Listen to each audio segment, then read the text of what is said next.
పోలిక చొప్పున తన స్వరూపంలో చేశాడు. చేయడమే కాదు, తనలో ఉన్నది ఇచ్చాడు. 2వ అధ్యాయాన్ని చూస్తే దేవుడు నేలమంటితో నరుని నిర్మించి వాని నాసికా రంధ్రములలో జీవ వాయువును ఊదగా నరుడు జీవ ఆత్మ ఆయను. మొన్న నాకు నాజల్ సర్జరీ జరిగింది. ఒక దాదాపు 2 వీక్స్ అయింది. నా ముక్కు కొంచెం బ్లాక్ అయింది, సైనస్ ప్రాబ్లం ఉంది, ముక్కు దూలము కొంచెం బెండ్ అయింది, నేను ఊపిరి తీసుకోవడం కష్టం అవుతా ఉంది.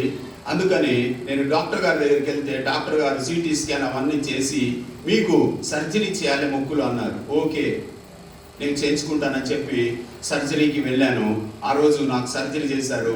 సర్జరీ చేసిన తర్వాత నా ముక్కు మొత్తం మూసేశారు. ముక్కులో పెద్ద పెద్ద బ్లాక్స్ పెట్టేశారు. ఇక్కడ సైనస్ అని ఉంటుంది, పెద్ద పెద్ద దూదులు, ఇక్కడ ఇంత దూది పెట్టారు, దానికి వేసి ఇక్కడ టేప్ వేశారు. మళ్ళీ ఇందులో కూడా చెప్పారు. ఆ సర్జరీ చేసే ముందు డాక్టర్ చెప్పారు, నువ్వు ముక్కుతో పీల్చుకోవడానికి వీలు లేదు గాలి, నువ్వు మరి మౌత్ బ్రీతింగ్ చేయాలి. నాకు చాలా కష్టం అనిపించిందండి, చాలా కష్టం అనిపించింది. ఆ ఎక్స్పీరియన్స్డ్. నేను అప్పుడు అనుకున్నాను, నిజంగా ముక్కుతో గాలి తీసుకోవడం ఎంత బ్లెస్సింగ్. నేను చిన్న టెక్స్ట్ కూడా రాసుకున్నాను, blessed is the man who breathes through his nostrils అని మా పెద్ద బాబుకి మెసేజ్ పంపించాను. Sam, I'm facing a much problem, I'm unable to breathe through my nostrils, I'm breathing through my mouth. నేను నోట్లోంచి గాలి తీసుకుంటున్నాను. నోట్లోంచి గాలి తీసుకుంటే ఏం జరుగుతుందో తెలుసా? చాలా మందికి తెలియదు. నాలుక అంతా ఎండిపోద్ది, గొంతు అంతా ఎండిపోద్ది, లోపల ఉన్న డస్ట్ అంతా లోపలికి పోద్ది. తీసుకోవాలి వదలాలి, తీసుకోవాలి వదలాలి. దాదాపు 1 వీక్ అండి, 10 days నేను ప్రార్థన చేస్తూ వచ్చాను, ప్రభా సాయం చేయ ప్రభా, నాకు దీని నుంచి విడుదల చేయ. నాకు అంతకుముందు ఎప్పుడు చేయలేదు, ఎందుకంటే నార్మల్గా గాలి తీసుకుంటా ఉన్నాను. అప్పుడు దేవుడు నాకు గుర్తు చేస్తూ వచ్చాడు. ఇంకా సర్జరీ అయిపోయిన తర్వాత I'm sharing my own experiences, నా సొంత అనుభవాలు పంచుకుంటా ఉన్నా మీతో. నాకు సర్జరీ 9:30కి వచ్చేసిన తర్వాత డాక్టర్ చెప్పారు 4 hours దాకా ఒక్క చుక్క నీళ్లు కూడా తాగియొద్దు. ఏం చెప్పారండి? I'm not telling a cock and bull story, I'm telling my real story. సర్జరీకి ముందు కొన్ని గంటల ముందు 12 నుంచి చుక్క నీళ్లు తాగొద్దని చెప్పాడు. తర్వాత సర్జరీ అయిన తర్వాత కూడా 4 గంటల దాకా నీళ్లు తాగొద్దన్నాడు. మా చిన్న కుమారుడు జేసన్, మా మిస్సెస్ వైఫ్ అక్కడే ఉన్నారు. నన్ను సర్జరీ చేసి తీసుకొచ్చారు. మెల్లగా ఆ సెడేటివ్ అంతా అయిపోతా ఉంది, నాకు తెలుస్తా ఉంది. బాగా బాగా దాహం అవుతా ఉంది, మౌత్తోనే తీసుకుంటా ఉన్నాను కదా, ఎండిపోతా ఉంది, దాహం అవుతా ఉంది. దెన్ గాడ్ రిమెంబర్డ్ మీ. నేను అప్పుడు వాక్యం చదువుకున్నాను. నేను ఆ ధనవంతుడైనటువంటి వ్యక్తి ఈ లోకంలో ఇష్టానుసారంగా జీవించి మరి చనిపోయిన తర్వాత ఆ భయంకరమైనటువంటి ఆ నరక గుండంలో, ఆ అగ్నిలో బాధింపబడతా ఉన్నప్పుడు అబ్రహాము రొమ్మున ఆనుకొని ఉన్నటువంటి లాజరును చూసి అప్పుడు అబ్రహాముతో అంటా ఉన్నాడు, అబ్రహామా అబ్రహామా, నీ రొమ్మున ఆనుకున్నటువంటి లాజరును నా దగ్గరికి పంపించవా? నాకు ఎంత నీళ్లు కావాలి? Not a glass full water, నాకు ఒక చుక్క నీళ్లు కావాలి. నేను అనుకున్నా చదివినప్పుడు, why this man is asking for a drop of water? Then God reminded me. ఆ 4 గంటల్లో నా నాలుక వెండిపోతా ఉంటే మా మిస్సెస్ అంటా ఉన్నా, నాకు వాటర్ వాటర్ వాటర్. ఆమె ఏమన్నదంటే, డాక్టర్ గారు 4 గంటల దాకా నీళ్ళు వద్దన్నారు, అయితే నేను వేస్తాను, ఒక పని చేస్తాను, జస్ట్ ఒక చుక్కేసి మీ పెదాలు జస్ట్ వెట్ చేస్తానని చెప్పింది. Then I realized the importance of 1 drop. Hallelujah, hallelujah. దేవుడు నాతో చాలా అద్భుతంగా మాట్లాడుతూ వచ్చాడు. సర్జరీ బెడ్ మీద అన్ని దినాలు నాతో మాట్లాడుతూ వచ్చాడు. నాకున్న డౌట్స్ ని అన్ని క్లియర్ చేస్తూ వచ్చాడు. అద్భుతం, చాలా ఎంజాయ్ చేశాను. ఒకవైపు పెయిన్ ఉంది, బాధ ఉంది, but I enjoyed the presence of God, I enjoyed the visiting of Holy Spirit. ఈ ఉదయకాల సమయంలో కూర్చున్న నువ్వు కూడా మరి ఏమనుకుంటున్నావు? అసలు యేసు ఎవరు అనుకుంటున్నావు? యేసు ఎవరు? ఆయన అసలు సృష్టి ఎలాగ చేశాడు? ఆది కాండంలో చూస్తే 1వ అధ్యాయం 1వ వచనంలో, ఆది యందు దేవుడు భూమి ఆకాశములను సృష్టించాను. ఆది యందు దేవుడు 10 రకాల మాటలు పలికాడండి. నేను చాలా స్పీడ్గా చెప్పేస్తాను, 1:45కి నేను ముగిస్తాను. మొట్టమొదటిగా ఇంగ్లీష్లో చెప్తా, తర్వాత తెలుగులో తర్జుమా చేస్తాను. ఇల్యూమినేషన్. మొట్టమొదటిగా దేవుడు ఏమన్నాడంటే, మహిమ గల దేవుడు, మహత్తు గల దేవుడు. ఆయన హెబ్రీయులకు రాసిన పత్రిక 11వ అధ్యాయంలో ఒక మాట ఉంది. దేవుడు ఎలాగ సృష్టిని తయారు చేశాడు. చాలా మంది రకరకాల మాటలు అన్నప్పటికీ దేవుడు సృష్టిని ఎలాగ తయారు చేశాడు అనేది ఆదికాండం 1వ అధ్యాయంలో చాలా అద్భుతంగా రాయబడ్డది. వివిధ ప్రదేశాల్లో, వివిధ పుస్తకాల్లో, వివిధ గ్రంథాల్లో, బైబిల్లో చాలా స్పష్టంగా రాయబడ్డది. ఇక్కడ చూస్తే 3వ అధ్యాయం 11వ వచనము, 11వ అధ్యాయం 3వ వచనం చదవాలి. మీరే చదవాలి తొందరగా. నేను ఇలా పట్టుకుంటాను. ప్రపంచములు దేవుని వాక్యము వలన నిర్మాణమైనవనియు అందును బట్టి దృశ్యమైనది కనబడే పదార్థములచే నిర్మింపబడలేదనియు విశ్వాసము చేత గ్రహించుకొనుచున్నాము. మీరు చూసే అన్ని మీకు కొన్ని కనపడవచ్చు, కనబడకపోవచ్చు. మీ శరీరంలో భాగాలన్నీ కనపడుతున్నాయా? మీకు గుండె మీకు కనపడుతుందా? గుప్పెడంత గుండె ఉంటుంది, అది మీకు కనపడద్దా? ఒకవేళ కనబడితే నువ్వు కనబడవు. ఇలా కొట్టుకునే గుండె 6 వారాల నుంచి గుండె ఎప్పటి నుంచి కొట్టుకుంటుందో తెలుసా మీకు? తల్లి గర్భంలో రూపించబడ్డప్పుడు 6 వీక్స్ నుంచి మన గుండె కంటిన్యూస్ గా ఇలాగా కొట్టుకుంటానే ఉంది. Lub dub lub dub lub dub lub dub. ఒకవేళ కొట్టుకునేది ఆగిపోతే అంతే. నీ శరీరంలో ప్రతి భాగము బాగున్నా లైఫ్ బ్లడ్ ఏదైతే ఉందో ఆ రక్తము ప్రసరణ చేయకపోతే, సర్క్యులేషన్ కాకపోతే ఎవ్రీ ఆర్గాన్ విల్ డై. ఎంతసేపటికి గుండె చచ్చిపోతుందో తెలుసా మీకు? ఎంతసేపటికి బ్రెయిన్ చచ్చిపోతుందో తెలుసా? With in 5 minutes. 5 నిమిషాల కంటే ఎక్కువ సేపు మీ గుండె నుంచి మెదడుకి రక్తం వెళ్ళకపోతే మీ మెదడులో ఉన్నటువంటి అద్భుతమైనటువంటి న్యూరాన్స్ చనిపోవడం స్టార్ట్ అవుతాయి 5 నిమిషాలకే. ఇంకా 5 నిమిషాలు, ఇంకో 5 నిమిషాలు ఇచ్చుకుంటే 15 నిమిషాలకి మీ గుండె కండరం చనిపోవడం స్టార్ట్ అవుతుంది. అద్భుతమైనటువంటి నిర్మాణాన్ని మన శరీరాన్ని చేస్తాడు దేవుడు. కీర్తనల గ్రంథం 139, 13, 14లో చాలా చక్కగా దైవజనుడు రాశాడు. అప్పుడు జెనెటిక్స్ లేదు, సైన్స్ లేదు, ఏ శాస్త్రము లేదు, ఏమీ తెలియని సమయంలో దేవుని ఆత్మ ద్వారా ప్రేరేపించబడి రాశాడు. నిన్ను తయారు చేసిన విధానం, నన్ను తయారు చేసిన విధానం, child birth is a miracle. ఒక శిశువు మరి ఈ లోకంలోకి రావడం ఎంత అద్భుతము. మేము ఇక్కడ ప్రార్థన చేస్తూ ఉంటాం. చాలా మంది మరి సంతానం లేదు, ప్రార్థన చేయండి. సహోదరుడు గురించి మొన్న అడిగా నేను ఈ బ్రదర్ని, వీళ్ళ కోసం ప్రార్థన చేస్తా ఉన్నాం. కనీసం చెప్పలే నాకు ఫోన్ చేసి, నాకు కూడా తెలియదు. మరి నీ కోసం ప్రార్థన చేస్తా ఉన్నాం, మీ వైఫ్కి డెలివరీ అయిందంటే. అయింది అంకుల్, అయిందన్నా, పాప పుట్టింది అన్నాడు. Very good, thank you very much అని చెప్పాను. చాలా మంది ప్రార్థన చేయమని అడుగుతా ఉంటారు, సంతానం లేదు, ప్రార్థన చేయండి. ఒకవేళ కన్సీవ్ అయితే అందులో చాలా రకరకాల ఇష్యూస్ ఉంటాయి, దాని గురించి ప్రార్థన చేయాలి అని చెప్తా ఉంటారు. ప్రియులారా చూడండి, 13, 14 వచ్చినారు. కీర్తనల గ్రంథం 139, 13, 14 తొందరగా సీటు స్పీడ్ లాగా వెళ్తున్నా. అక్కడ మైక్ ఇచ్చారండి, వాళ్ళని చదవనియండి ప్లీజ్. నా అంతరింద్రియములను నీవే కలుగజేసితివి, నా తల్లి గర్భమందు నన్ను నిర్మించిన వాడవు నీవే. నీవు నన్ను కలుగజేసిన విధము చూడగా భయమును ఆశ్చర్యమును నాకు పుట్టుచున్నవి. అందును బట్టి నేను నీకు కృతజ్ఞతాస్తుతులు చెల్లించుచున్నాను. నీ కార్యములు ఆశ్చర్యకరములు, ఆ సంగతి నాకు బాగుగా తెలిసి ఉన్నది. నీకు తెలుసా అసలు నీ బొక్కలెన్నో తెలుసా? నీ బాడీలో సైన్స్ చదువుకున్న వాళ్ళు అదే చెప్తారు.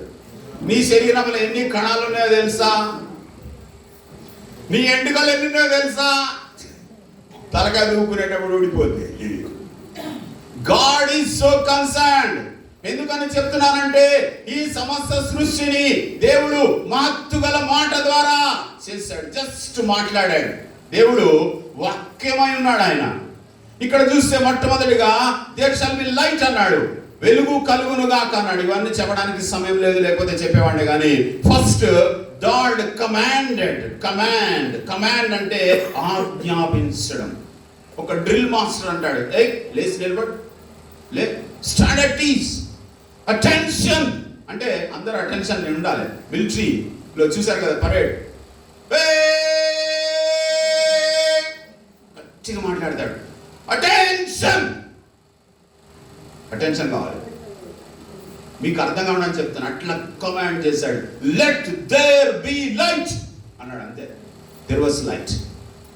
Illumination, the first command. దేవుడు ఇచ్చిన కమాండ్ ఏంటంటే వెలుగు కలుగునుగాక అన్నాడు. ఏమైందండి? వెలుగు కలిగింది. తర్వాత దెర్ ఇస్ అనదర్ కమాండ్, వేరు పరచునుగాక అన్నాడు. There is a separation.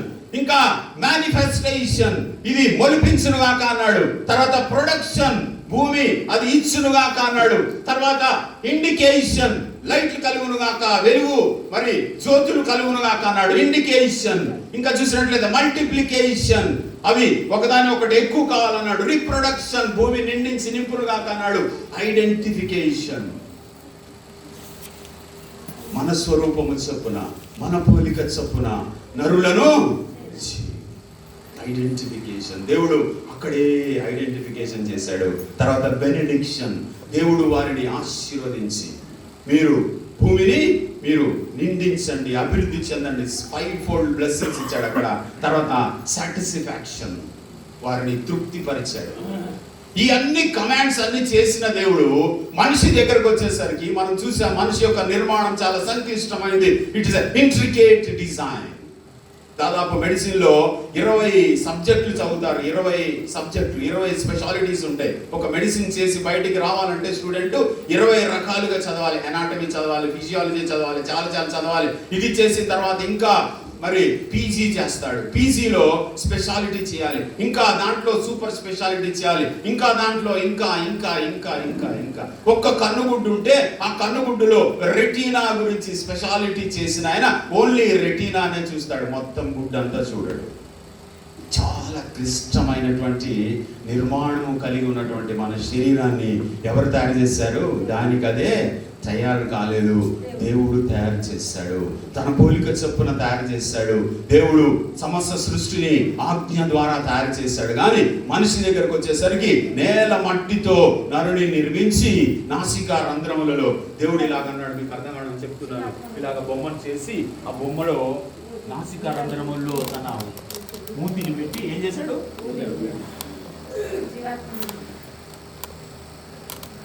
God stooped down. నీ కోసం నా కోసం నిన్ను తయారు చేయడానికి దేవుడు వంగాడు. Great thing, great love. పిచ్చి దేవుడు అని మనిషి అంటే దేవుడికి పిచ్చి. Is a mad about man.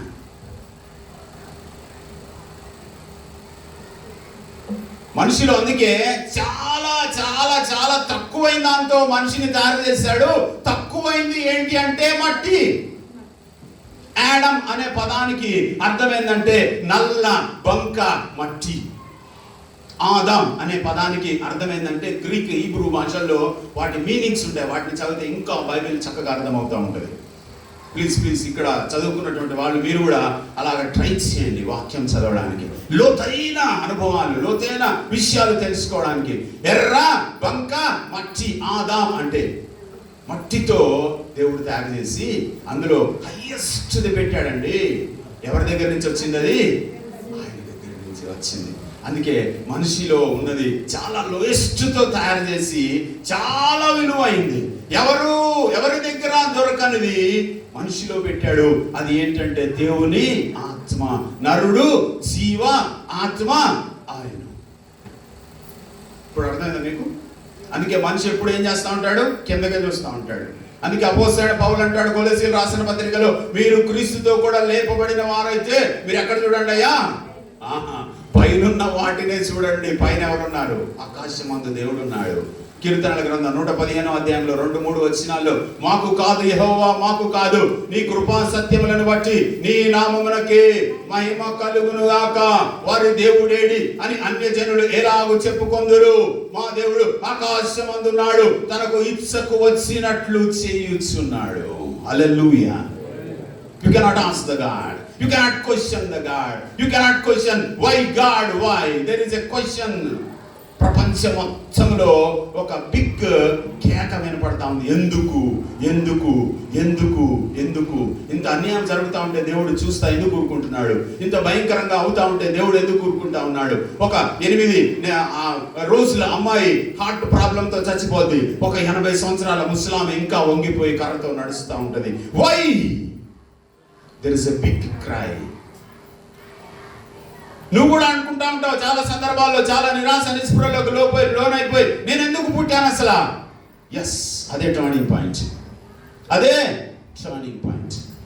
ఇక్కడ చూస్తే అత్యల్పమైన దానితో దేవుడు శరీరాన్ని తయారు చేసి అత్యున్నతమైనది మనిషి శరీరంలో పెట్టాడు. అందుకనే మనిషితో సంబంధాన్ని దేవుడు కలిగి ఉన్నాడు. ఆత్మ ఒక దీపం లాగా పెట్టాడు, ఎప్పుడు ఆరిపోని దానిలాగా పెట్టాడు. అందుకనే మనకి మరి మనిషి ఏమైపోయాడు? నేను చాలా క్లుప్తం చేసి చెప్తా ఉన్నాను. ఆదాముకి ఇచ్చినటువంటి ఆజ్ఞని అతిక్రమించాడు. పాపం అంటే ఏంటి? పాపం అనేది లోకంలోకి వచ్చి కక్కావికలం చేసేసింది. నేను ఉదయకాల సమయంలో జస్ట్ పేపర్లో హెడ్లైన్స్ చూస్తా ఉన్నాను. మరి పాఠాలు చెప్పాల్సినటువంటి మరి పాఠశాల ఉపాధ్యాయురాలే మరి ప్రాణాలు తీసిందట, రాశాడు. మీరు పేపర్ చూస్తే ఎన్ని భయంకరమైన విషయాలు. మొన్న ఐపీఎస్ ఆఫీసర్ ఒక ఆయన 8.33 crores వాళ్ళకి ఇచ్చేసి ఇంకేమి చేయలేక తన దగ్గర గాడ్ ఉంటే ఆ గాడ్ రివాల్వర్ తీసుకొని ఆత్మహత్య చేసుకున్నాడు. ఆయన ఐపీఎస్ 8.33 కోట్ల రూపాయలు ఇచ్చేశాడు. మోసపోయాడు ఆయన. ప్రియులారా, ఇలాగా ఉదయకాలం నుంచి మీరు చూసుకుంటా వెళ్తే ఇవన్నీ దేనికి సాదృశ్యము అంటే పాపానికి సాదృశ్యం. ఆజ్ఞ అతిక్రమమే పాపము అని బైబిల్ గ్రంథం చాలా స్పష్టంగా చెప్తా ఉంది. సకల దుర్నీతి పాపం అని బైబిల్ గ్రంథం చెప్తా ఉంది. దురాశ గర్భమును ధరించి పాపమును కనగా పాపము పరిపక్వమై మరణమును కనును అని బైబిల్ గ్రంథం చాలా స్పష్టంగా చెప్తా ఉంది. ప్రియులారా, ఈ పాపం ఎప్పుడైతే ప్రవేశించిందో, ఒక తుఫాన్ వస్తే, ఒక భూకంపం వస్తే, ఒక హరికేన్ వస్తే ఎలాగ కకావికలమైపోతుందో అలాగా మానవ జాతి అంతా కూడా కకావికలమైపోయింది, దేవునికి దూరముగా అయిపోయింది. అప్పుడే స్టార్ట్ అయింది. ఆదాముని పిలిచాడు దేవుడు. అప్పటిదాకా ఆదాముతో నడిచిన దేవుడు ఆ రోజు కూడా నడుద్దామని వచ్చాడు. మొట్టమొదటిగా సృష్టికర్త అయిన దేవుడు ఆదాముని మట్టితో చేసి తన జీవవాయువును అతని నాసిక రంధ్రాల్లో ఊది తన సొంత కుమారుడిగా మరి ఆదాములో నుంచి హవ్వను కూడా తయారు చేసి సాటి అయిన సహాయంగా చేసి వీరిద్దరిని పెడితే ఏదేను వనంలో ఆది మానవుడు ఓడిపోయాడు, లోబడిపోయాడు, పాపము చేశాడు. దేవుడు వద్దు అన్న పని చేశాడు. తినవద్దు అన్నదాన్ని తిని పాపము చేశాడు, ఆజ్ఞ అతిక్రమించాడు. దాని ద్వారా అతనికి పాపము సంక్రమించింది. దేవుడు మరి ఆ తోటలోకి వచ్చి చల్లపొట్యాలలో Adam Adam where are you, Adam నువ్వెక్కడున్నావు అని పలికాడు. ఈ మాటలన్నీ నాయక అక్కడే చెప్తున్నాను, నేను రిఫరెన్సెస్ చూపించట్లేదు, మీకు స్పీడ్గా చెప్పేస్తున్నాను. ఆదాం ఎక్కడ ఉన్నావు? నేను నీ స్వరము వినినప్పుడు చెట్ల నడుమ భయపడి దాగుకొంటిని. ఎక్కడొచ్చింది భయం అనే మాట? ఫస్ట్ ఎప్పుడొచ్చింది? పాపము చేసిన తర్వాత వచ్చింది భయం. There is a fear. భయపడి దాక్కున్నాడు, దేవుని దగ్గర నుంచి దూరంగా వెళ్ళిపోయాడు. మెల్లగా దూరంగా వెళ్ళిపోయిన మనిషికి ఎక్కడ దాకా వెళ్ళిపోయాడంటే డెత్ వచ్చేసింది ఆయనకి. దేవుడు చాలా న్యాయవంతుడైనటువంటి దేవుడు కదా, అన్యాయం చేయనివాడు కదా, నీతి గలవాడు కదా, ఆయన పరిశుద్ధుడు కదా, నీతికి న్యాయాధిపతి కదా. ఆయన తప్పు చేస్తాడా? చెయ్యడు అస్సలే. ధర్మశాస్త్రం అందుకే చెప్తుంది, ఓల్డ్ టెస్టమెంట్ అంతా చెప్తుంది, పంటికి పన్ను కంటికి కన్ను. ధర్మశాస్త్రం చాలా ఖచ్చితంగా ఉంది పాపం విషయంలో. పాపాన్ని చూపించింది కానీ ధర్మశాస్త్రం పాపాన్ని తీసివేయలేకపోయింది. ధర్మశాస్త్రం ఏం చేసిందంటే పాపాన్ని కప్పుతా వచ్చింది. బలుల ద్వారా, రకరకాల మరి పద్ధతుల ద్వారా వాటిని కప్పుతా వచ్చింది. Old Testament was mere covering the sin of the people. కానీ మరి దీనికి అంతం ఏంటి? గొర్రెలు అలాగా వధించబడాలా, అలాగా పాపం చేస్తా ఉన్నాడా, మనం చూస్తా ఉన్నాం. అదే సైకిల్ కంటిన్యూ అవుతా ఉంది, విషియస్ సైకిల్. ఒక వ్యక్తి తప్పు చేస్తా ఉన్నాడు, పొరపాటు చేస్తా ఉన్నాడు, మళ్ళీ ఏడుస్తా ఉన్నాడు, నేను చేయనంటా ఉన్నాడు, ఏదో వ్రతం చేస్తా ఉన్నాడు, ఏదో చేస్తా ఉన్నాడు, కొన్ని దినాలు బాగానే ఉంటా ఉన్నాడు, 45 days, 3 months, 6 months, 2 years, and after that he is committing sin again and again. మళ్ళీ వస్తా ఉన్నాడు, మళ్ళీ బలులు అర్పిస్తా ఉన్నాడు, మళ్ళీ తలనీళ్ళు అర్పిస్తా ఉన్నాడు, మళ్ళీ చాలా సాక్రిఫైస్ చేస్తా ఉన్నాడు. మరి దీనికి అంతం ఎక్కడా? అందుకే దేవుడు అద్భుతమైన ప్రణాళిక చేశాడు. ఆది కాండంలో 3వ అధ్యాయంలోనే ఒక ప్రణాళిక చేశాడు, ఒక విమోచన కార్యం చేశాడు. స్త్రీ సంతానం నుంచి మరి ఒక రక్షకుడిని పుట్టించి ఆ రక్షకుడి ద్వారా రక్షణ ఇవ్వడానికి దేవుడు అద్భుతమైనటువంటి దయాపూర్వకమైన సంకల్పాన్ని చేశాడు. ఇక్కడ చూసినట్లయితే యేసుక్రీస్తు ప్రభు ఎవరు, ఎందుకు వచ్చాడు, ఆయన రావడం వల్ల లాభం ఏంటి, ఆయన వచ్చి ఏం చేశాడు, ఈ విషయాలన్నీ మనం చాలా జాగ్రత్తగా గమనిస్తే భయంకరమైనటువంటి దుష్టత్వంలో పాపముతో నిండిపోయిన మనిషిని రోమీయులకు రాసిన పత్రిక 3వ అధ్యాయం 23వ వచనము ఒక మాట చెప్తా ఉంది, భేదము లేదు, ఏ భేదమును లేదు, అందరూ పాపము చేసి దేవుడు అనుగ్రహించు మహిమను పొందలేకపోతున్నారు. దేవుడు ఆదామును చేసినప్పుడు మహిమా ప్రభావములతో కిరీటం ధరింపజేశాడు. Man is the crown of a creation, man is the masterpiece created by God. అంత అద్భుతమైనటువంటి masterpiece it was shattered, అది పగిలిపోయింది భయంకరంగా పాపం ద్వారా, మరి భయంకరమైనటువంటి మరణానికి లోనైపోయింది. మరి దాని నుంచి మళ్ళీ ఎట్లా విడుదల చేయాలి? అందుకనే దేవుడు మరి నడుస్తూ వచ్చిన దేవుడు పాత నిబంధనలు చూస్తే కొన్ని దినాలు నడుస్తూ వచ్చాడు, పితరులతో మాట్లాడాడు. యాకోబు మరి హెబ్రీయులకు రాసిన పత్రిక 1వ అధ్యాయం 1వ వచనం చదవండి అమ్మా, తొందరగా. దేవుని యొక్కయు ప్రభువైన యేసుక్రీస్తు యొక్కయు, హెబ్రీయులకు రాసిన పత్రిక 1వ అధ్యాయం 1వ వచనం, తొందరగా. we are speeding ahead. పూర్వకాలమందు చాలా జాగ్రత్తగా వినండి. పూర్వకాలమందు నానా సమయములలోను నానా విధములుగాను ప్రవక్తల ద్వారా మన పితరులతో మాట్లాడిన దేవుడు ఈ దినముల అంతమందు కుమారుని ద్వారా మనతో మాట్లాడెను. పూర్వకాలమందు నానా సమయములలోను నానా విధములుగాను మన పితరులతో మాట్లాడిన దేవుడు. మన దేవుడు ఎవరండి? మాట్లాడే దేవుడు. మోషే అడిగాడు, ప్రభువా నువ్వు నన్ను వెళ్ళి చెప్పమంటున్నావు, నేనేం చెప్పాలి, నువ్వెవరని చెప్పాలి, నీ పేరేం చెప్పాలి అని అడిగాడు. అప్పుడు దేవుడు చెప్పాడు, నేను ఉన్నవాడను అనువాడను అని చెప్పు. దేవుడు ఎవరయ్యా? ఉన్నవాడు అనువాడు. గ్రీక్లో ఆల్ఫా మొట్టమొదటి లెటర్, మరి తర్వాత ఆల్ఫా ఒమేగా లాస్ట్ లెటర్ చెప్పాడు. అంటే I'm the first, I'm the last, alpha and omega, ఉన్నవాడను అనువాడను. దేవుడు మరి అక్కడ చూస్తే మరి ఆదాముతో నడిచిన దేవుడు మెల్లమెల్లగా పితరులతో రకరకాల కార్యాలన్నీ చేసుకుంటూ వచ్చి మరి నడుస్తూ వచ్చాడు, మాట్లాడుతూ వచ్చాడు. జలప్రళయం పుట్టించేశాడు. 6వ అధ్యాయంకి వచ్చేసరికి భయంకరమైనటువంటి స్థితి కలిగింది. మనిషి ఎంతగా చనిపోయాడంటే భూలోకం అంతా కూడా దుష్టత్వంతో నిండిపోయింది అని అక్కడ రాయబడ్డది. దాన్ని మొత్తం నాశనం చేశాడు. అంటే నాసికా రంధ్రములో జీవవాయువు ఉన్నది అంతా కూడా చచ్చిపోయినాయి. మళ్ళీ దేవుడు బాధపడ్డాడు. మళ్ళీ లేదు, వీళ్ళు ఇలా చంపేస్తే కుదరదు కదా అని నోవా కుటుంబం ద్వారా తిరిగి మళ్ళీ సమకూర్చాడు. నోవా ఆయన మంచోడు అంతకుముందు, కానీ మళ్ళీ ద్రాక్షరసం దాగి పడిపోయాడు గుడ్డలు లేకుండా. ఇలాగా ముందు చేసుకుంటా వచ్చి ఇశ్రాయేలు ప్రజల్ని ఎన్నుకున్న తర్వాత వాళ్ళతో నడిపిస్తా వచ్చాడు 40 సంవత్సరాలు. తర్వాత వాళ్ళతో మరి వాళ్ళు చేసినటువంటి తిరుగుమాటు క్రియలను బట్టి ఆయనకి ఇష్టం లేక, లేదు నేను మీ మధ్య నివసించను, నాకు ఒక ప్రత్యక్ష గుడారం కట్టండి, అందులో నేను ఉంటానన్నాడు. ప్రత్యక్ష గుడారంలో నివసిస్తా వచ్చాడు. దాని తర్వాత సొలొమోను మందిరాన్ని కట్టాడు, అందులో నివసిస్తా వచ్చాడు. ఇలాగా రకరకాలుగా చేసిన దేవుడు ఇంకా పాత నిబంధన గ్రంథంలో మలాకీ గ్రంథం వచ్చేసరికి మలాకీ తర్వాత మాట్లాడడం మానేశాడు. ఎందుకంటే దేవుడు ప్రజలు చేసినటువంటి ఆ యొక్క తిరుగుబాటును బట్టి, ఆ యొక్క పాపాన్ని బట్టి, ఆ యొక్క విగ్రహారాధన బట్టి, ఆ యొక్క భయంకరమైనటువంటి విసర్జించడాన్ని బట్టి దేవుని మహిమ పరలోకానికి వెళ్ళిపోయింది. ఈకాబోదంటే Lord's glory was departed from the God's people. వెళ్ళిపోయింది, మహిమ వెళ్ళిపోయింది అక్కడి నుంచి. సో ఈ మహిమ పరలోకానికి వెళ్ళిపోయింది. మరి పాత నిబంధన గ్రంథం, కొత్త నిబంధన గ్రంథం మధ్యలో ఒక పేజీ ఉంటుంది, మీకు అందరికీ తెలుసు.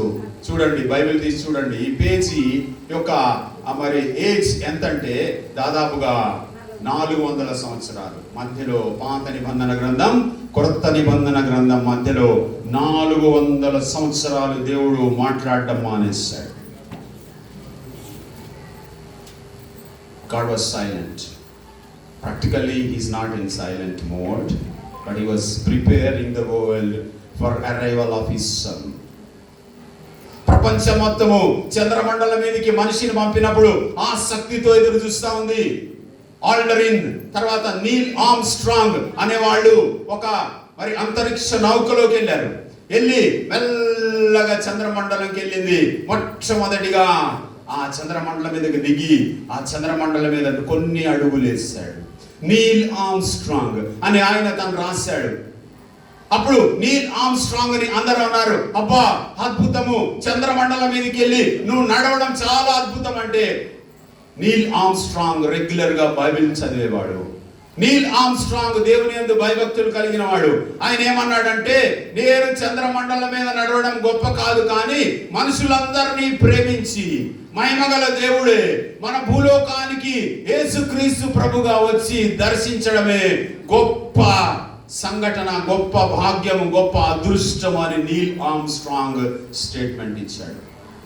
సో ప్రియులారా, ఇటువంటి దేవుడు, మరి మహిమగల దేవుడు, ఆ మహిమని ఫ్రమ్ గ్లోరీ టు బెత్లెహేముకు దిగి వచ్చింది. అక్కడ చూసినప్పుడు ఎంత అద్భుతమైనటువంటి, ఎవరైనా మంచి అద్భుతమైన వ్యక్తులు వస్తే, అట్లీస్ట్ డిస్ట్రిక్ట్ కలెక్టర్ వస్తే, ఎంఆర్ఓ వస్తే, లేకపోతే ఆర్డీఓ వస్తే ఎంత బందోబస్తు ఉంటుందండి? ఉంటుంది కదా. ఒకవేళ జిఎం గారు వస్తున్నారు అనుకోండి, ఎంత బందోబస్తు ఉంటుంది. డైరెక్టర్ గారు వస్తుంటే ఎంత బందోబస్తు ఉంటుంది. ఒక ముఖ్యమంత్రి గారు వస్తే ఎంత బందోబస్తు ఉంటుంది. ఏం లేదు. It was a normal day. Yesu Prabhu వచ్చేటప్పుడు ఏమైనా ఉందా? ఎలాగ పుట్టాడు ఆయన? అద్భుతమైన స్వభావం కలిగిన వాడు, సమీపింపరాని తేజస్సులో అమరత్వం కలిగిన దేవుడు, పరిశుద్ధుడు పరిశుద్ధుడు పరిశుద్ధుడు అని గాన ప్రతిగానములతో స్తుతించబడుతున్నటువంటి దేవుడు, మాతుగల వాక్యము ద్వారా ప్రపంచములను నిర్మించిన దేవుడు. ఎందుకు రావాల్సి వచ్చింది? మనిషిని విమోచించడానికి రావాల్సి వచ్చింది. ఆ జీవము ప్రత్యక్షమాయను. ఒక మనిషి ఉన్నాడు, మీకు మంచిగా అర్థం కావడానికి చెప్పేసి నేను ముగిస్తాను. ఒక మనిషి ఉన్నాడు, అతనిలో ప్రాణం ఉంది, కానీ మంచంలో పడుకొని ఉన్నాడు. కిటికీ తీసుంది, అతను లేవలేని స్థితిలో ఉన్నాడు. అంత భయంకరమైన రోగగ్రస్తుడై ఉన్నాడు. పక్కన కర్ర కూడా ఉంది, కానీ కిటికీలోంచి పాము వస్తుంది. చూస్తున్నాడు, పాముని కళ్ళతో చూస్తున్నాడు, లేచి దాన్ని పట్టుకుందాం అనుకుంటున్నాడు. లేవలేని పరిస్థితిలో ఉన్నాడు మనిషి. ఆ కర్రని కూడా పట్టుకొని దాన్ని కొట్టలేని పరిస్థితిలో ఉన్నాడు. అనుకుంటున్నాడు, కొడతా, నేను దాన్ని చంపేస్తాను అనుకుంటున్నాడు, కానీ ఏమి చేయలేకపోయాడు. ఆ కిటికీలోంచి పాము రానే వచ్చింది, కాటేసింది, చచ్చిపోయాడు. మీకు అర్థమైందండి? మనుషుల పరిస్థితి అలాగుంది. పాపం ద్వారా చచ్చిపోయారు. పాపముల ద్వారా, అపరాధముల ద్వారా చచ్చిపోయారు. భయంకరమైన స్థితిలో ఉంది మానవాళి. ఇటువంటి మానవాళిని రక్షించడానికి, ఆ పాపం నుంచి విడిపించడానికి ఆ రక్షకుడే, ఆ దేవాది దేవుడే ఈ లోకానికి ఆ జీవము ప్రత్యక్షమాయను. ఎక్కడికి వచ్చిందండి? 14వ వచనం, యోహాను సువార్త 1వ అధ్యాయం 14వ వచనం చదువుతల్లి. తొందరగా అయిపోతుంది, నేను 5 minutes లో క్లోజ్ చేసేస్తాను. ఆ వాక్యము ఏంటి? ప్రపంచాలను నిర్మించిన వాక్యము. మనిషి నాసికారంధ్రములలో జీవవాయువు ఊదినటువంటి దేవుడు, వాక్యమై ఉన్న దేవుడు, వాక్యం ద్వారా ప్రపంచాన్ని నిర్వహిస్తున్నటువంటి దేవుడు ఏం చేశాడు? ఆ వాక్యము శరీరధారి, శరీరాన్ని ధరించుకుంది. యేసుక్రీస్తు ప్రభు యొక్క మరి జన్మము చాలా చాలా అద్భుతమైనటువంటి జన్మం. చాలా పెక్యులియర్. ఇంగ్లీష్లో యూనిక్ అంటారు. యూనిక్ అంటే అది ఒకటి ఇప్పటిదాకా జరగలేదు, జరగబోదు. కారణం ఏంటంటే తండ్రి లేకుండా జన్మించాడు. పరిశుద్ధాత్మ ద్వారా, గర్భం ద్వారా, కన్యక మరియ గర్భంలో జన్మించాడు. ఎందుకు? జన్మించకుండా ఉంటే ఏమవుతుంది? ఎందుకంటే మనతో పాటు ఆయన మరి సశరీరుడుగా జీవించాలి. ఆయన పాపము లేనివాడుగా ఉన్నాడు. ఆయన పాపం ఎరుగనివాడు. ఆయన పాపము చేయలేదు. 33.5 సంవత్సరాలు ఉండి కూడా సమాజాన్ని సవాలు చేశాడు. నాలో పాపం ఉన్నదని మీలో ఎవడు స్థాపించగలడు? ఈ ఛాలెంజ్డ్ ఇస్ వితౌట్ సిన్. ఆయనకి పాపం తెలియదు, పాపము చేయలేదు. అట్లా జీవించి నిరూపించాడు. సంపూర్ణమైనటువంటి దేవుడు, సంపూర్ణమైన మానవుడు, ఈ రెండు కలిసిన వాడు యేసు క్రీస్తు ప్రభు. మానవుడు, దేవుడు, ఫుల్లీ గాడ్, ఫుల్లీ మ్యాన్. దీన్ని హైపోస్టాటిక్ యూనియన్ అంటారు. ఎక్కడా లేదు, దేనికి లేదు. థియాలజీలో హైపోస్టాటిక్ యూనియన్ అంటారు. అంటే ఫుల్లీ మ్యాన్, ఫుల్లీ గాడ్. మనం ఫుల్లీ గాడ్ కాదు, ఫుల్లీ మ్యానే ఉంటాం. ఎప్పుడైతే మారు మనసు పొందామో, ఆత్మ ద్వారా దర్శించబడతామో, అప్పుడు దేవుని ఆత్మ ద్వారా దైవికమైన కార్యాలు మనం చేస్తూ ఉంటాం. సో ఈ ఉదయకాల సమయంలో దేవుడు నీతో మాట్లాడుతున్నాడు. మరి నువ్వు ఎలాగున్నావు? దేవుడు నిన్ను దర్శించడానికి వచ్చాడు. నువ్వు కూడా ఆ మంచంలో ఆ రోగగ్రస్తులాగా పాపముతో పట్టబడి, నీ దగ్గర కర్ర ఉంది, అన్నీ ఉన్నాయి, వెళ్ళిపోదాం అనుకుంటున్నావు. నీలో చాలా బలహీనతలు ఉండొచ్చు. నువ్వు చాలా సార్లు అనుకున్నావు, నేను మానేస్తాను, మందు దాగను అనుకున్నావు. చాలా సార్లు అనుకున్నావు, నేను దీనికి దూరంగా ఉంటాను అనుకున్నావు. ఈ చెడ్డ అలవాట్లకి దూరంగా ఉండాలనుకుంటున్నావు. అది నీతో కాదు. కారణం ఏంటంటే పాపానికి దాసులమైపోయినాం. పాపానికి దాసులము అయిన మనల్ని విడిపించడానికి యేసు ప్రభు రక్తం ఒక్కటేనండి నిన్ను విడుదల చేసేది. పాపము నుంచి విడుదల చేసేది ఇది ఒక్కటే. నిర్జీవ క్రియలను విడిచి ఆత్మ ద్వారా తను తాను దేవునికి సమర్పించుకొనిన నిర్దోషమైన యేసు రక్తము నీ నిర్జీవ క్రియలను విడిచి జీవం గల దేవుని సేవించినట్లుగా, నీ సృష్టికర్తని ఎరుగునట్లుగా నిన్ను మరి కడిగేది ఏంటి అంటే యేసు ప్రభు రక్తమే. అందుకే వచ్చాడు, రక్తం చిందించడానికి వచ్చాడు. ఇందాక సిస్టర్ గారు చెప్పారు, ఏదో పని చేయడానికి, సాధించడానికి వస్తూ ఉంటారు, చేస్తూ ఉంటారు. మనకు కూడా దేవుడు అప్పగించిన పనిని చేస్తూ ఉంటాం. There is a purpose, there is a meaning life అనుకుంటాం. కానీ యేసు ప్రభు ఎక్కడ నవ్వినట్లు లేదు. యేసు ప్రభు ఎక్కడ నవ్వలేదు. ఆయనకు ఒక పేరుంది, మ్యాన్ ఆఫ్ సారోస్. ఆయన బ్రతికినంత కాలం రోదనతోను కన్నీళ్లతోను తనల్ని మరణం నుంచి విడిపించగలవానికి ఆయన ప్రార్థన చేస్తూ వచ్చాడు.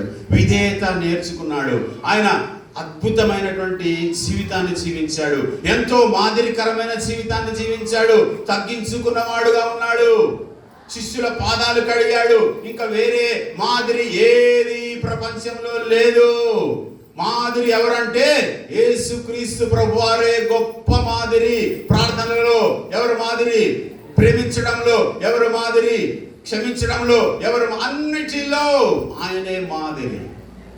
దాన్ని చూపించడానికే వచ్చాడు. యేసుక్రీస్తు ప్రభు అద్భుత ఆశ్చర్య కార్యాలు చేశాడు. అప్పుడే లాజరు సమాధి దగ్గరికి వస్తే జస్ట్ మా మానవులాగా ఏడ్చాడు. యేసు కన్నీళ్లు విడిచెను అనే మాట ఉంది. మనలాగే కన్నీళ్లు విడిచాడు. కానీ అంతలోనే అద్భుతమైనటువంటి ఎవరూ చేయలేని పని చేశాడు. లాజరు బయటికి రా అన్నాడు. శిష్యులతో దోణిలో పడుకున్నట్లే పడుకున్నాడు. శిష్యులంతా మునిగిపోతున్నాం ప్రభువా, నీకు చింత లేదా అన్నారు. అప్పుడు యేసు ప్రభు కళ్ళు తెరిచి, అల్ప విశ్వాసులారా మీరు ఎందుకు సందేహపడుతున్నారని గాలి తుఫాన్లని ఆజ్ఞాపిస్తే ఏమైంది? పేతురుకు చెప్పాడు, పీటర్ పన్ను కట్టాలంటున్నావు కదా, ఎల్లు, ఒక చేప వస్తుంది, దాన్ని పట్టుకో, ఒక షెకెల్ ఉంటుంది, నాకు నీకు కట్టు అన్నాడు. Is the lord of the air, is lord of this universe, he lord of fish and fowl, he lord of all అని చూపించాడు. Is lord of creation. గద్దించాడు. భయంకరమైన సాతాను ద్వారా పట్టబడిన పీడితులైనటువంటి వాళ్ళందరినీ లేపాడు. ఒక పాడె పట్టుకొని వెళ్తా ఉన్నారు. విధవరాలు, ఒకటే కుమారుడు చచ్చిపోయాడు. చాలా దుఃఖంతో ఉంది ఆమె. పాడె కట్టి తీసుకొని వెళ్ళిపోతా ఉన్నారు. ఇట్స్ నాట్ ఎ కెఫన్, ఇట్స్ ఎ ఓపెన్ కఫన్. వెళ్తా ఉంటే ఆపాడు. అక్కడ వెళ్ళి ఆ విధవరాల్ని చూచాడు. చూచి చాలా బాధపడ్డాడు. బాధపడి పాడిన ఆపి ముట్టి ఆడు లేచి కూర్చున్నాడు. బాబాయ్ దెయ్యమని పారిపోయాడు. చాలా మంది మాట్లాడాడు. అప్పుడు ఆ తల్లి కప్పచెప్పాడు. చాలా చాలా అద్భుత ఆశ్చర్య కార్యాలు చేయడానికి రాలేదు, కానీ చేసి చూపించాడు. నాలో దైవత్వం ఉన్నది, నేను దేవుడను. సత్యం గురించి సాక్ష్యం ఇవ్వడానికి వచ్చాడు. సత్యం అంటే ఏంటి చాలా మందికి తెలియదు. ఇదిగో నేనే మార్గమును సత్యమును జీవమునై ఉన్నానని చెప్పాడు. ఇంత అద్భుతమైన దేవుడు మనల్ని దర్శించడానికి మరి చరిత్రలో వచ్చాడు. అదే క్రిస్మస్. సో తలుపులు కొట్టినప్పుడు అక్కడ చూస్తే జ్ఞానులైన వాళ్ళు చాలా దూరం నుంచి వచ్చారు యేసుప్రభువుని చూడడానికి. నక్షత్రాన్ని చూసి వచ్చారు. అంటే మరి సృష్టి కూడా మరి సృష్టికర్త దగ్గరికి నడిపిస్తా ఉంది. ఆ జ్ఞానులు వచ్చి హేరోదు దగ్గరకు వచ్చారు. హేరోదు దగ్గరకు వచ్చి యూదులకి రాజుగా పుట్టిన వాళ్ళు ఎక్కడ అని సింహాసనం మీద ఉన్నోడిని అడిగారు. అతనికి భయం అయిపోయింది, ఒకసారి కలవరం చెందింది. మళ్ళీ వాళ్ళు చెప్పారు, అక్కడ శాస్త్రులు పరిచయులు వాళ్ళందరినీ తీసుకొస్తే వాళ్ళు చూశారు. మీకా గ్రంథం 5వ అధ్యాయంలో ఒక మాటని, యూదా ఎఫ్రతా బెత్లెహేమా నీవు మరి అల్పమైన దానవు అయినను ఇశ్రాయేలును ఏలబోవాడు నీలో నుండి వచ్చును అనే వాక్యం చూపించారు. చాలా మందికి బైబిల్ తెలుసు కానీ ఆ బైబిల్ ప్రకారం జీవించరు. They know pretty well the scriptures. కానీ ఆ శాస్త్రులు వాళ్ళు అద్భుతమైన ఇంటలెక్చువల్ నాలెడ్జ్ కలిగిన వాళ్ళు బెత్లెహేముకు వెళ్ళి చూడలే. జస్ట్ రాజుకి ఆ వచనాలు ఎగ్జాక్ట్ గా చెప్పారు. కానీ దాదాపుగా మరి యెరూషలేము నుండి బెత్లెహేము దాదాపు 5 మైళ్ళ దూరం అండి. ఎంతండి? 5 మైళ్ళ దూరంలో ఉన్నదానికి హేరోదు వెళ్ళలేదు, జ్ఞానులు వెళ్ళలేదు. కానీ చాలా దూరం నుంచి జ్ఞానులు యేసు ప్రభు వారిని చూడడానికి వచ్చారు. వాళ్ళు వచ్చి అడిగిన తర్వాత మళ్ళీ ఆ నక్షత్రం వాళ్ళు నడిపించడం స్టార్ట్ చేసింది. మరి సృష్టికర్త దగ్గరికి, వాక్యమై ఉన్న దేవుడి దగ్గరికి తీసుకెళ్ళింది. వాక్యమై శరీరధారి అయి ఉన్నటువంటి దేవుడి దగ్గరికి నడిపించింది. అక్కడికి వెళ్ళి బంగారు సాంబ్రాణి బోళం అర్పించి వాళ్ళు వెళ్ళిపోయారు. ఎందుకు అర్పించారు సాంబ్రాణి బోళం? మరి అక్కడ నుంచి చంపేస్తాడు హేరోదు, రాసున్నాడు అక్కడ. రాకుండా వాళ్ళు ఐగుప్తుకి వెళ్ళిపోవాలంటే ఖర్చులు. దేవుడు అద్భుతంగా మన అవసరతలు తీర్చేవాడుగా ఉంటాడు. God is a sovereign God. ఆయన సార్వభౌమాధికారము కలిగినటువంటి వాడు. అది చెల్లిన తర్వాత గొల్లలు కూడా వచ్చి చూస్తున్నారు. చూసారా? సింపుల్ పీపుల్ వచ్చి చూస్తున్నారు. గొల్లలు కూడా వచ్చి చూశారు. గొల్లలకి ఎందుకు ఇచ్చాడంటే మొట్టమొదటి పరలోకం నుండి పాత నిబంధన గ్రంథం తర్వాత దర్శించబడింది ఎవరంటే వర్తమానం ఎవరికి వచ్చిందండి? సింపుల్ పీపుల్, గొల్లలకి, షెపర్డ్స్. వాళ్ళు బాగా చదువుకున్నోళ్ళ, మంచి డ్రెస్అప్ చేసినోళ్ళ, మంచి కల్చర్ ఉన్నోళ్ళ లేదు. దేవుడు అద్భుతంగా వాళ్ళని సింపుల్ పీపుల్ని ఎన్నుకున్నాడు. గొల్లలు ఎందుకంటే వాళ్ళు చాలా ఖచ్చితంగా చూస్తేనే నమ్ముతారు, లేకపోతే నమ్మరు అసలు. వాళ్ళు చూస్తేనే నమ్ముతారు, లేకపోతే నమ్మరు అసలు. అందుకనే వాళ్ళ ద్వారా తను మాట్లాడి అక్కడి నుంచి వాళ్ళందరూ వెళ్ళి చూద్దాం రండని. అక్కడ లూకా శుభవార్తలో ఉంటుంది, ఒక శిశువు పొత్తి గుడ్డలతో చుట్టబడి ఉండుట, పశువుల తొట్టిలో పరుండుట మీరు చూచెదరు. మొట్టమొదటిగా చూసింది గొల్లలే. వెళ్ళి చూసి మరి దేవునికి ఆరాధించి ఆ విషయాన్ని అందరికీ చెప్పుకుంటూ డ్యాన్స్ వేసుకుంటే ఇందాక వెళ్ళినట్టు మల్లన్న ఎల్లన్న రాజన్నలాగా వాళ్ళు వెళ్ళి అందరికీ చెప్పారండి. వాళ్ళు యేసుని చూశారండి. యేసుని చూసిన తర్వాత వాళ్ళ జీవితాలు మారిపోయినాయి. గొల్లలంటే ఎవరంటే గొర్రెలని మరి బలికి సిద్ధం చేసేవాళ్ళు. గొల్లలు చాలా నిరాకరించబడిన స్థితిలో ఆ దినాల్లో చూసేవాళ్ళు. వాళ్ళని మందిరంలోనికి రావడానికి కూడా వీల్లేదు, అవుట్ కోర్ట్లో వాళ్ళు ఉండాలి. అటువంటి గొల్లలకి అద్భుతమైన దేవుడు, గొర్రె పిల్లైన దేవుడు, లోక పాపమును మోసుకొని పోవు గొర్రె పిల్ల లాంటి దేవుడు అద్భుతమైన దర్శనాన్ని వాళ్ళకి ఇచ్చాడు. దేవుని గొర్రెపిల్ల దగ్గరికే వాళ్ళు వెళ్ళారు. వాళ్ళ జీవితం అంతా మారిపోయింది. ఈ మధ్యాహ్న కాల సమయంలో దేవుడు నీతో మాట్లాడుతున్నాడు. నువ్వు ఎటువంటి బలహీనతలో ఉన్నావు? చాలా సందర్భాల్లో చచ్చిపోదాం అనుకుంటున్నావా? చాలా సందర్భాల్లో నిరాశ నిస్పృహ వచ్చేసిందా? నువ్వు మరి నీ చదువులో విజయం పొందలేకపోతా ఉన్నావా? నీకు చాలా అనారోగ్యం ఉందా? చాలా భయంకరమైన పరిస్థితిలో ఉన్నావా? ఎవరికి చెప్పుకోలేనటువంటి వ్యాధి బాధలు సమస్యలతో ఉన్నావా? No problem. యేసు చాలినవాడు, అందరికీ చాలిన దేవుడు. ఆయన దగ్గరికి ఒక్కసారి వస్తే, ప్రభువా నేను చూస్తాను, నిన్ను just I want to see God, నేను నిన్ను చూస్తాను అంటే ఇంతకు ముందులాగా జీవితం ఉండదు. ఏదో క్రిస్మస్ పండుగ ఈరోజు ఉంటుంది, రేపు అయిపోద్ది పండుగ, మనం చేసుకున్న ఆహార పదార్థాలన్నీ అయిపోతాయి, బట్టలన్నీ పాతగైపోతాయి, సంతోషం మళ్ళీ అయిపోద్ది, మళ్ళీ ఆవిరైపోద్ది, మళ్ళీ ఇంకో సంతోషం కావాలి, మళ్ళీ తర్వాత ఇంకో సంతోషం కావాలి. No no no. ఎప్పుడు సంతోషం కావాలంటే యేసుప్రభు దగ్గరికి రావాలి. ప్రభువా నన్ను క్షమించు, నా పాపాలన్నీ కడుగు, నా కోసం వచ్చావని నేను నమ్ముతున్నాను. నిజంగా ప్రభువా ఆ మహిమను విడిచిపెట్టి మరి మంచివాడనైన నన్ను తిరిగి నీ వెంటకి చేర్చడానికి నిత్య శివాన్ని అనుగ్రహించాడు. దేవుడు లోకమును ఎంతో ప్రేమించెను కాగా తన అద్వితీయ కుమారునిగా పుట్టిన వాని యందు విశ్వాసముంచు ప్రతివాడును నశింపక నిత్య జీవము పొందునట్లు ఆయనను అనుగ్రహించెను. ఇక్కడ యోహాను భక్తుడు అంటున్నాడు, ఆ లైఫ్ ని మేము చూసాం, అది ప్రత్యక్షపరచబడ్డది, అది షేర్ చేసుకున్నాం, దాన్ని ముట్టుకున్నాం. యేసు ప్రభువు గురించి రాసిన మాటలు ఊరికే ఇష్టానుసారంగా రాయలేదు. వాళ్ళు ఏదో పురాణాలు, పుక్కిడి పురాణాలు కాదు, ఇది ఏదో ఊహించుకొని రాయలేదు.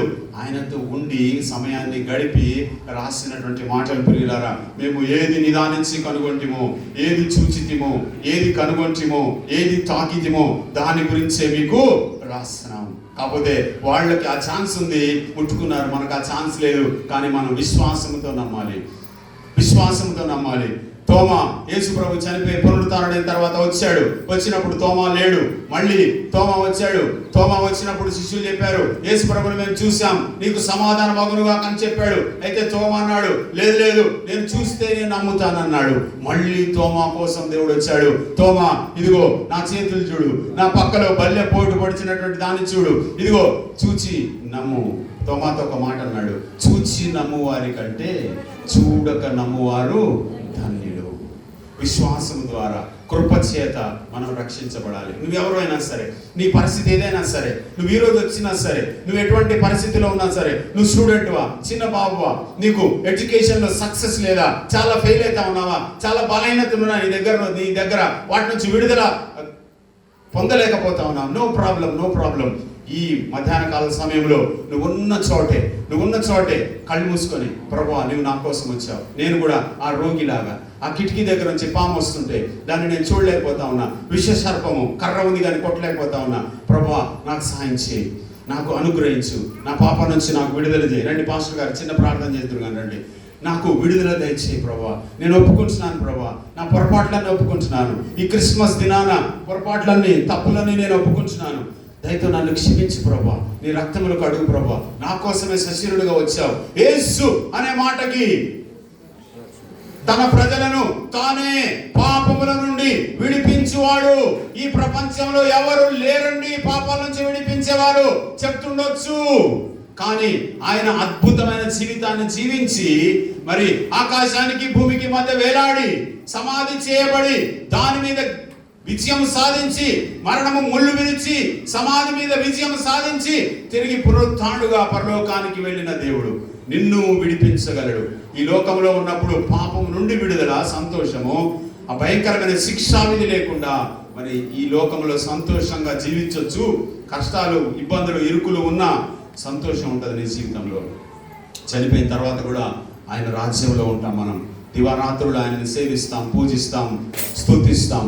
ఇటువంటి అద్భుతమైనటువంటి విడుదల నీకు కూడా కావాలంటే ఈ ఉదయకాల సమయంలో, మధ్యాహ్న కాల సమయంలో నీవు ఉన్న దగ్గరే జస్ట్ తలకాయ వంచు. నేను కూడా 1991లో 19th నవంబర్లో నేను హిందూ కుటుంబం నుంచి వచ్చాను.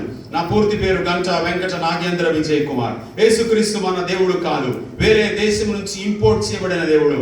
క్రైస్తవత్వం మన మతం కాదు, బైబిల్ మన సిద్ధాంతం కాదు, బైబిల్ని చదవద్దు అని నేర్పించబడి పెంచబడిన కుటుంబం నుంచి వచ్చిన నన్ను 23 సంవత్సరాల వయసులో వాక్యము ద్వారా దేవుడు నన్ను దర్శించాడు. ఇదిగో నీ పాపాల కోసం నేను చనిపోయాను, నేను రక్తము చిందించాను, భూమికి ఆకాశానికి మధ్యలో వేలాడాను, నా దగ్గరికి రా, ప్రయాసపడి భారము మోసుకొనుచున్న సమస్త జనులారా నా యొద్దకు రండి, నేను మీకు విశ్రాంతిని దయచేస్తాను. నీకు విశ్రాంతి లేదా, నీకు నెమ్మది లేదా, శాంతి లేదా, గజిబిజుకున్నావా, ఏమైనా పర్వాలేదు, రా యేసు ప్రభు దగ్గర రా, మాతో పాటను, ప్రభువా నేను నిన్ను చూస్తాను. చాలా మంది చూశారు, చూసిన వాళ్ళ జీవితాలు అద్భుతంగా దేవుడు మార్చేశాడు. ఇంతకు ముందులాగా లేరు. ఈ మధ్యాహ్న కాల సమయంలో కూడా నీ జీవితాన్ని కూడా మార్చాలని దేవుడు చూస్తా ఉన్నాడు.